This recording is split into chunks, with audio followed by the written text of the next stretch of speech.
अगर तुम लोग जिम जाते हो और सच में अपने माइंड में ये चीज सोची है ना कि एक अच्छी बॉडी बनानी है या फिर एक अच्छी मसल बिल्डिंग करनी है, तो भाई आई एम सो श्योर कि तुमने बल्किंग या फिर गेनिंग का नाम सुना है। पता है जब बात होती है ना मसल बनाने की, तो गेनिंग या फिर बल्किंग फेज काफी इंपॉर्टेंट रहता है। इस वीडियो को एंड तक जरूर देखना, क्योंकि बल्किंग को मैं 4 पॉइंट्स में बहुत जल्दी कवर कर लूंगा एंड इससे तुम्हारे फिजिक गोल्स अचीव करने में तुम्हें काफी हेल्प होगी। आगे बढ़ने से पहले बात बता देता हूँ कि गेनिंग करने का मतलब होता है कि हमारी बॉडी अच्छी दिखे, ठीक है। ये नहीं होता कि हम मोटे दिखे। मैंने देखा बहुत से लड़के बहुत सारा गंदा गंदा खाना खाते रहते हैं एंड गेनिंग के नाम पर कुछ भी बढ़ते रहते हैं अपनी बॉडी के अंदर। उनका वेट बढ़ता है तो उन्हें लगता है कि वाह बहुत अच्छी गेनिंग हो रही है, लेकिन भाई ऐसा कुछ भी नहीं हो रहा होता। एंड मसल तो बहुत कम होती है, लेकिन फैट इतना ज्यादा स्टोर कर लेते हैं जिसका कोई फायदा नहीं होता। पता है मेरे हिसाब से एक क्लीन डाइट और हार्ड ट्रेनिंग के साथ जो स्लो और कंसिस्टेंट ग्रोथ होती है उसको एक सक्सेसफुल गेनिंग या बल्किंग कहते हैं। मैं वर्कआउट प्लान की बात कर रहा हूँ। जब हम एक बिगिनर होते हैं या फिर जब नया नया जिम जाना स्टार्ट करा है, तो अक्सर हम ये गलती करते हैं कि एक अच्छा वर्कआउट प्लान सेलेक्ट नहीं करते। मैंने आपके लिए स्क्रीन पर ये चीज़ मेंशन कर दिया है, इसको तुम फॉलो कर सकते हो।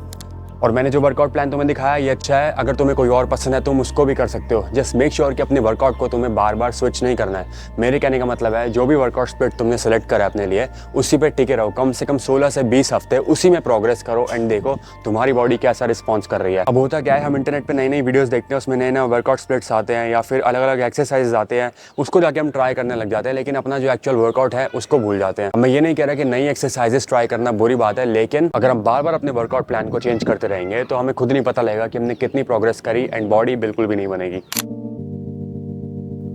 ये चेक करो गाइस, ड्रग्स, बॉडी बनाने वाले ड्रग्स। अरे मजाक कर रहा हूँ। मल्टीविटामिन की टैबलेट्स है, तो मैं बात करने वाला हूँ अभी माइक्रोन्यूट्रिएंट्स की।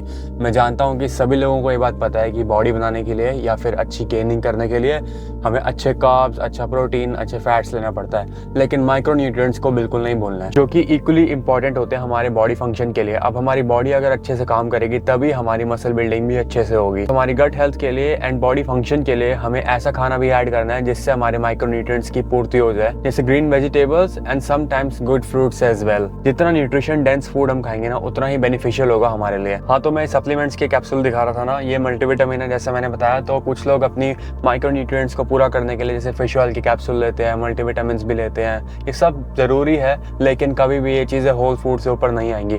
अगर तुम सोचो कि तुम दुनिया भर के सप्लीमेंट्स ले लो और तुम्हारी बॉडी बन जाएगी, ऐसा बिल्कुल भी नहीं होगा। मेक श्योर कि तुम्हारी होल फूड वाली डाइट पूरी कंप्लीट है, तभी ऊपर से सप्लीमेंट्स लेने हैं। अगर मैं प्रायोरिटीज की बात करूं, सबसे पहले हमारा न्यूट्रिशन, फिर ट्रेनिंग, फिर अच्छी स्लीप एंड फिर लास्ट में सप्लीमेंटेशन और ये सब आता है। तो इस पॉइंट से ये चीज समझ लो कि अच्छी डाइट लेने के साथ साथ अपने माइक्रोन्यूट्रिएंट्स का ध्यान भी रखना है। जिम में जाके जब तुम हार्ड ट्रेनिंग करते हो, अपने मसल्स को तोड़ते हो, वहाँ पे रिकवरी नहीं हो रही होती, वहाँ पे मसल्स बन नहीं रहे होते। वहाँ पे हम एक्चुअली में जाके मसल्स को तोड़ते हैं। फिर पूरे दिन में जो बॉडी को हम अच्छा खाना देते हैं वो एज अ फ्यूल काम करता है। एंड जब हम सोते हैं तो हमारे मसल्स रिपेयर और रिकवर होते हैं, तब बॉडी बनती है। लेकिन ज्यादातर लड़कों का रूटीन क्या रहता है, जिम में तो चलो अच्छे से ट्रेनिंग कर ली पूरे पैशन के साथ, लेकिन डाइट नॉर्मल रहती है। एंड जब स्लीप की बात आती है तो रात को 2-2 बजे तक रील्स स्क्रॉल करते रहते हैं या फालतू के लोगों से चैटिंग करते हैं, एम्बिशन लेस रहते हैं। तो भाई ये सब साइड में रखो, अपना टाइम से सो। अच्छा स्लीप शेड्यूल होना बहुत जरूरी है। मैं बॉडी बिल्डिंग की बात करूं तो अच्छी मसल बिल्डिंग के लिए कम से कम 7 से 9 घंटे की डीप स्लीप बहुत ज्यादा जरूरी है। जितने ज्यादा अच्छी नींद आएगी ना, उतनी अच्छी रिकवरी होगी और उतनी ज्यादा अच्छी मसल बिल्डिंग होगी। यानी कि हमारा जो गेनिंग वाला गोल है ना, वो अच्छे से पूरा होगा। बढ़िया वेट गेन होगा, पूरा दिन माइंड फ्रेश रहेगा, जो वर्कआउट हम करेंगे उसमें और स्ट्रॉन्ग होंगे। Do not do dirty bulking.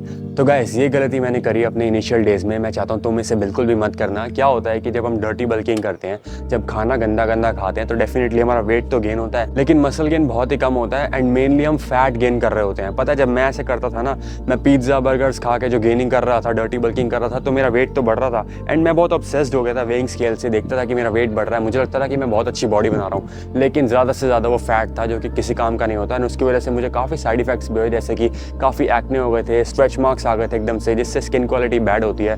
And एक अच्छी बॉडी के लिए अच्छी स्किन क्वालिटी का होना भी बहुत ज़रूरी है। तो डर्टी बल्किंग नहीं करनी। मेक श्योर कि अगर हमें क्वालिटी फिजिक बनानी है तो सारा खाना क्वालिटी फूड से आना चाहिए। तो मैं अपना रूटीन की बात करूँ ना, तो मेरा तो अभी सही चल रहा है। बहुत मुश्किल से मैंने अपना स्लीप शेड्यूल सेट करा है, क्योंकि भाई रिकवरी बहुत ज़रूरी है, जैसे मैंने तुम्हें बताया। एंड बढ़िया अपना कल रात को 7-8 घंटे सोया था, सुबह अच्छी मील्स अपनी ली एंड अब ट्रेनिंग करने जाऊँगा, शोल्डर्स की ट्रेनिंग करूँगा।